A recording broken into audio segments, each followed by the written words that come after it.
Hi ಸ್ನೇಹಿತರೆ, ಎಲ್ರಿಗೂ ನಮಸ್ಕಾರ. ಇವತ್ತು ನಾನು ಏನು ವಿಶೇಷ ಅಂತಂದರೆ ಮಟನ್ ಬಿರಿಯಾನಿ ಮಾಡ್ತಾ ಇದ್ದೀನಿ. ಜಾಸ್ತಿ ಕ್ವಾಂಟಿಟಿಲಿ ಮಾಡ್ತಾ ಇದ್ದೀನಿ. ಇವತ್ತು ಗೆಸ್ಟ್ ಬಂದಿದ್ದಾರೆ, ಅದಕ್ಕೋಸ್ಕರ ಜಾಸ್ತಿ ಕ್ವಾಂಟಿಟಿಲಿ ಮಟನ್ ಬಿರಿಯಾನಿ ಮಾಡ್ತಾ ಇದ್ದೀವಿ. ಅದಕ್ಕೆ ಬೇಕಾಗಿರೋಂತಹ ಸಾಮಗ್ರಿಗಳು ಏನು ಅಂತ ನೋಡೋಣ ಬನ್ನಿ ಸ್ನೇಹಿತರೆ. ಓಕೆ ಸ್ನೇಹಿತರೆ, ಇವಾಗ ನಾನು ಮೊದಲಿಗೆ ಒಂದು 3/4 kg ಮಟನ್ ತೊಗೊಂಡಿದ್ದೀನಿ. ಮಟನ್ ಬಂದುಬಿಟ್ಟು ಅರಿಶಿನ ಪುಡಿ ಹಾಕ್ಬಿಟ್ಟು ವಾಶ್ ಮಾಡಿ ಇಟ್ಕೊಂಡಿದ್ದೀನಿ. 1 kg ಅಕ್ಕಿ ತೊಗೊಂಡಿದ್ದೀನಿ, ಧನಿಯಾ ಪುಡಿ ತೊಗೊಂಡಿದ್ದೀನಿ, ಗರಂ ಮಸಾಲ, ಖಾರದ ಪುಡಿ, ಅರಿಶಿನ ಪುಡಿ ಮತ್ತು ಮೆಣಸಿನ ಪೌಡರು, ಪೆಪ್ಪರ್ ಪೌಡರ್ ಮಾಡಿ ಇಟ್ಕೊಂಡಿರೋದು. ಮತ್ತು ಇದರಲ್ಲಿ ನಾನು ಪುದೀನ ಮತ್ತು ಕೊತ್ತಂಬರಿ ಎರಡನ್ನೂ ಪೇಸ್ಟ್ ಮಾಡಿ ಇಟ್ಕೊಂಡಿದ್ದೀನಿ. ಇದರಲ್ಲಿ ಶುಂಠಿ ಮತ್ತು ಬೆಳ್ಳುಳ್ಳಿ ಇದನ್ನು ಸಹ ನಾನು ಪೇಸ್ಟ್ ಮಾಡಿ ಇಟ್ಕೊಂಡಿದ್ದೆ. ಇದು ಕಲರ್ ಬಂದಿದೆ ಏನಕ್ಕೆ ಅಂದರೆ ನಾನು ಒಣಮೆಣ್ಸಿನ್ಕಾಯಿ ರುಬ್ಬಿದೆ, ಅದೇ ಜಾರೆಲ್ಲ ಹಾಕಿದ್ರಿಂದ ಅದು ರೆಡ್ ಕಲರ್ ಬಂದಿದೆ. ಮತ್ತು ನಾನು 1/4 ಲೀಟ್ರ್ ಮೊಸರು ತೊಗೊಂಡಿದ್ದೀನಿ, ಒಂದು ನಿಂಬೆ ಹಣ್ಣು ತೊಗೊಂಡಿದ್ದೀನಿ, ಒಂದು 5 ಹಸಿಮೆಣ್ಸಿನ್ಕಾಯಿನ ತೊಗೊಂಡು ಅರ್ಧ ಥರ ಕಟ್ ಮಾಡಿ ಇಟ್ಕೊಂಡಿದ್ದೀನಿ. ದೊಡ್ಡದು ಮೀಡಿಯಮ್ ಸೈಜ್ ದೊಡ್ಡದು 2 ಈರುಳ್ಳಿನ ಈ ರೀತಿಯಾಗಿ ನಾನು ಕಟ್ ಮಾಡಿ ಇಟ್ಕೊಂಡಿದ್ದೀನಿ. ಮತ್ತು ಸ್ಪೈಸಸ್ ಬಂದುಬಿಟ್ಟು ಏಲಕ್ಕಿಕಾಯಿ, ಲವಂಗ, ಸೋಂಪು, ಕಲ್ಲುವ, ಪಲಾವ್ ಎಲೆ, 2 ಮರಾಠಿ ಮೊಗ್ಗು ಮತ್ತು ಚಕ್ಕೆ ಇಷ್ಟು ತೊಗೊಂಡಿದ್ದೀನಿ ಸ್ನೇಹಿತರೆ. ಈಗ ಇಷ್ಟನ್ನು ಬಳಸ್ಕೊಂಡು ಸ್ಟಾರ್ಟ್ ಮಾಡೋಣ ಬನ್ನಿ. ಯಾವ ರೀತಿಯಾಗಿ ಈಸಿಯಾಗಿ ಮಾಡ್ಕೋಬೋದು ಅನ್ನೋದನ್ನ ಇವಾಗ ಮಾಡೋಣ ಬನ್ನಿ ಸ್ನೇಹಿತರೆ. ನಾನಿಲ್ಲಿ ಮೊದಲನೇದಾಗಿ ಕುಕ್ಕರ್ ತೊಗೊಂಡಿದ್ದೀನಿ. ಕುಕ್ಕರ್ಗೆ ಬಂದುಬಿಟ್ಟು ನಾನೊಂದು 4 ರಿಂದ 5 ಸೊಟ್ಟಷ್ಟು ಎಣ್ಣೆ ಹಾಕ್ಕೊಳ್ತೀನಿ. ಬಿರಿಯಾನಿ ಮಾಡ್ತಿರೋದಲ್ವ, ಹಾಗಾಗಿ ಸ್ವಲ್ಪ ಎಣ್ಣೆ ಜಾಸ್ತಿ ಇದ್ರೇ ಟೇಸ್ಟು. ಅದ್ರ ಜೊತೆಗೆ ನಾನು ಒಂದು 2 ಸ್ಪೂನಷ್ಟು ತುಪ್ಪ ಹಾಕ್ಕೊಳ್ತಾ ಇದ್ದೀನಿ. ಆ ತುಪ್ಪ ಕಾಯ್ದಿದ ಮೇಲೆ ನಾನೇನು ಸ್ಪೈಸಸ್ಗಳನ್ನ ತೊಗೊಂಡಿದ್ದೀನೋ ಅದನ್ನು ಹಾಕ್ಕೊಳ್ತಾ ಇದ್ದೀನಿ. ಇದನ್ನು ಸ್ವಲ್ಪ ಲೈಟಾಗಿ ಹುರ್ಕೊಳ್ಳೋಣ, ಜಾಸ್ತಿ ಏನು ಬೇಡ, ಒಂಚೂರು ಲೈಟಾಗಿ ಹುರ್ಕೊಂಡ್ರೆ ಸಾಕು. ಲೈಟಾಗಿ ಹಾಕ್ತಿದ್ದಂಗೆ ನಾನು ಈರುಳ್ಳಿನ ಚೆನ್ನಾಗಿ ಬ್ರೌನ್ ಕಲರ್ ಬರೋವರೆಗೂ ಹುರ್ಕೊಬೇಕು. ಅದು ಬಿರಿಯಾನಿಗೆ ಅದು ಹುರ್ಕೊಂಡ್ರೆ ಟೇಸ್ಟು.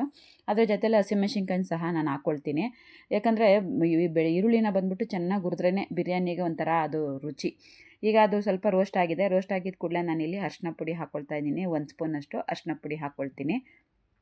ಅರಿಶಿನ ಪುಡಿನೂ ಸಹ ನಾವು ನೀಟಾಗಿ ರೋಸ್ಟ್ ಮಾಡ್ಕೊಳ್ಳೋಣ. ಬಿರಿಯಾನಿ ಅಂತೂ ತುಂಬ ಸುಲಭವಾಗಿ ಈಸಿಯಾಗಿ ಮಾಡ್ಕೋಬೋದು ಸ್ನೇಹಿತರೆ. ನಾನಿಲ್ಲಿ ಯಾವುದೇ ಥರ ಮಿಕ್ಸಿ ಗ್ರೈಂಡ್ರ್ ಮಾಡ್ತಿಲ್ಲ, ಏನೂ ಇಲ್ಲ.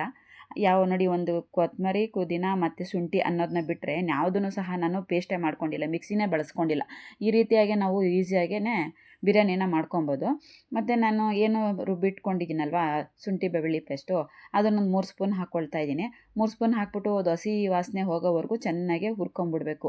ಹಸಿ ವಾಸನೆ ಹೋದ್ರೇ ಅದೊಂಥರ ರುಚಿ. ಜಾಸ್ತಿ ಮಸಾಲೆಗಳು ಫಸ್ಟೇ ನಾವು ಬೇಯಿಸ್ಕೊಂಡ್ಬಿಟ್ರೆ ಬಿರಿಯಾನಿ ತುಂಬ ಟೇಸ್ಟಾಗಿ ಬಂದ್ಬಿಡುತ್ತೆ.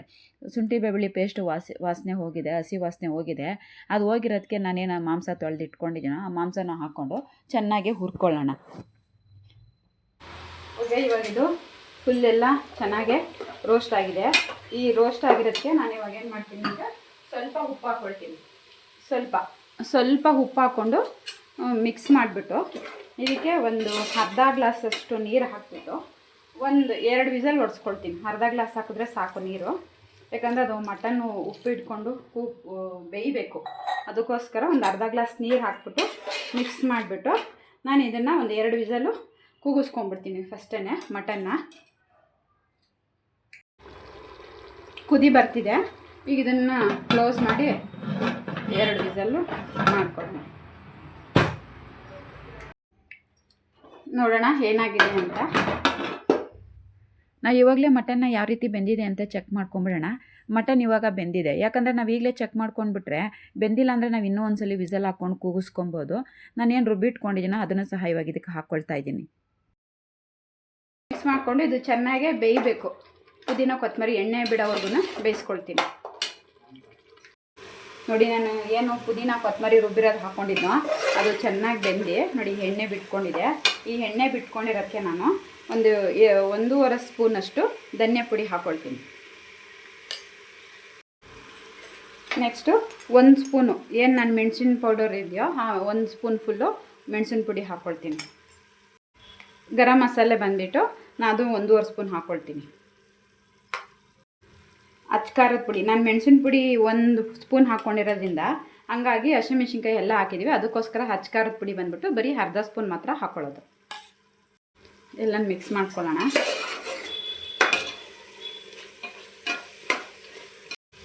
ನಾನೇನೆಲ್ಲ ಸ್ಪೈಸಸ್ ಪೌಡರ್ಗಳು ಹಾಕ್ಕೊಂಡಿದ್ದೀನೋ ಅದೆಲ್ಲ ಹಾಕ್ಬಿಟ್ಟು ನೋಡಿ ಈ ರೀತಿ ಹುರ್ಕೊಂಡಿದ್ದೀನಿ.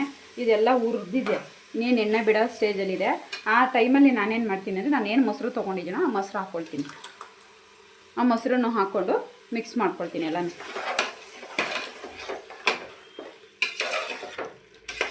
ಎಲ್ಲ ಮಸಾಲೆ ಎಲ್ಲ ಇವಾಗ ಚೆನ್ನಾಗಿ ಬೆಂದ್ಕೊಂಡಿದೆ.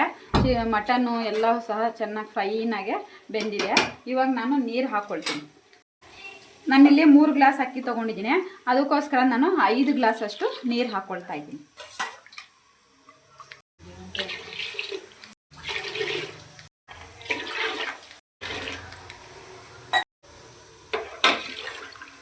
ಅಂದರೆ ನಾನು 1 kg ಅಕ್ಕಿ ತೊಗೊಂಡಿದ್ದೀನಿ. ಅದು ನಾನು 1 ಗ್ಲಾಸ್ ತೊಗೊಂಡಿದ್ದೀನಲ್ಲ, ಅದು 1 kg ಲೆಕ್ಕದಲ್ಲಿ 3 ಗ್ಲಾಸ್ ತೊಗೊಂಡ್ರೆ 1 kg ಲೆಕ್ಕ. ನಾನು ಅದಕ್ಕೋಸ್ಕರ 3 ಗ್ಲಾಸ್ ಅಕ್ಕಿ ಅಂತ ಅಳತೆ ಹೇಳಿರೋದು. ನಾವು ಆವಾಗಲೇ ಸ್ವಲ್ಪ ಉಪ್ಪು ಹಾಕ್ಕೊಂಡಿದ್ವಿ ಮಟನ್ ಬೇಯಿಸ್ಕೋಬೇಕಾದ್ರೆ. ಇವಾಗ ರುಚಿಗೆ ಎಷ್ಟು ಬೇಕೋ ಅಷ್ಟು ಉಪ್ಪು ಹಾಕ್ಕೊಳ್ಳೋಣ. ನೀರು ಕುದಿ ಬರ್ತಿದೆ. ನಾನು ಅಕ್ಕಿ ತೊಳೆದಿಟ್ಕೊಂಡಿದ್ದೀನಿ, ಅದನ್ನು ಇದರೊಳಗಡೆ ಹಾಕ್ಕೊಳ್ತೀನಿ. ಅಕ್ಕಿ ಹಾಕಿದ್ದೀನಿ. ಇವಾಗ ಅಕ್ಕಿ ಎಲ್ಲ ಆಯಿತು. ಇವಾಗ ಲಾಸ್ಟಲ್ಲಿ ನಿಂಬೆಹಣ್ಣು, ಒಂದು ಅರ್ಧ ನಿಂಬೆಹಣ್ಣಷ್ಟು ರಸ ಹಾಕಿಬಿಟ್ಟು ಮಿಕ್ಸ್ ಮಾಡ್ಕೊಳ್ಳೋಣ. ಈಗ ಒಂದೇ ಒಂದು ವಿಸಲ್ ಕೂಗಿಸ್ಕೊಳ್ಳೋಣ. ನಾವು ಇದನ್ನು 1 ವಿಸಲ್ ಮಾಡಿಕೊಂಡ್ರೆ ಸಾಕು. ಆಲ್ರೆಡಿ ಮಸಾಲೆ ಮಟನ್ ಎಲ್ಲವೂ ಸಹ ಪರ್ಫೆಕ್ಟಾಗಿ ಬೆಂದಿರುತ್ತೆ ನೋಡಿ. ಅದು ತೆಗ್ದಿದ್ದ ಕೂಡಲೇ ಏನು ಘಮ ಘಮ ಅಂತ ಬಿರಿಯಾನಿ ಸ್ಮೆಲ್ ಬರ್ತಾಯಿದೆ ಸ್ನೇಹಿತರೆ. ಯಾವುದ್ಯಾವುದು ಎಷ್ಟೆಷ್ಟು ಹಾಕಬೇಕು ಅಂತ, ಎಷ್ಟೆಷ್ಟು ಅಳತೆ ಹಾಕಬೇಕು ಅಂತ ನಾನು ಮಾಡಿ ತೋರಿಸಿದ್ದೀನಿ ಸ್ನೇಹಿತರೆ ಈ ಬಿರಿಯಾನಿನ. ಈ ಬಿರಿಯಾನಿ ರೆಸಿಪಿ ಹೇಗಿತ್ತು ಅಂತ ನೀವು ಒಂದು ಸಲ ಟ್ರೈ ಮಾಡಿಬಿಟ್ಟು ಹೇಗಿತ್ತು ಅಂತ ನೀವು ಒಂದು ಸಲ ನನಗೊಂದು ಕಮೆಂಟ್ಸ್ ಬಾಕ್ಸಲ್ಲಿ ಕಮೆಂಟ್ಸ್ ಹಾಕಿ ಸ್ನೇಹಿತರೆ. ಬಿಸಿ ಬಿಸಿ ಬಿರಿಯಾನಿ, ಮಟನ್ ಬಿರಿಯಾನಿ ರೆಡಿ ಆಗಿದೆ. ನೀವು ಒಂದ್ಸಲ ಈ ಥರ ಟ್ರೈ ಮಾಡಿ. ಈ ಇಂಗ್ರೀಡಿಯೆಂಟ್ಸ್ನ ಬಳಸ್ಕೊಂಡು ನೀವು ಒಂದ್ಸಲ ಟ್ರೈ ಮಾಡಿ. ಯಾರೆಲ್ಲ ಹೊಸದಾಗಿ ನನ್ನ ಚಾನಲ್ ನೋಡ್ತಿದ್ದೀರಾ, ನನಗೊಂದು ಶೇರ್ ಮಾಡಿ, ಒಂದು ಲೈಕ್ ಕೊಡಿ, ನನ್ನ ಚಾನಲ್ ಸಬ್ಸ್ಕ್ರೈಬ್ ಆಗಿ. Thank you.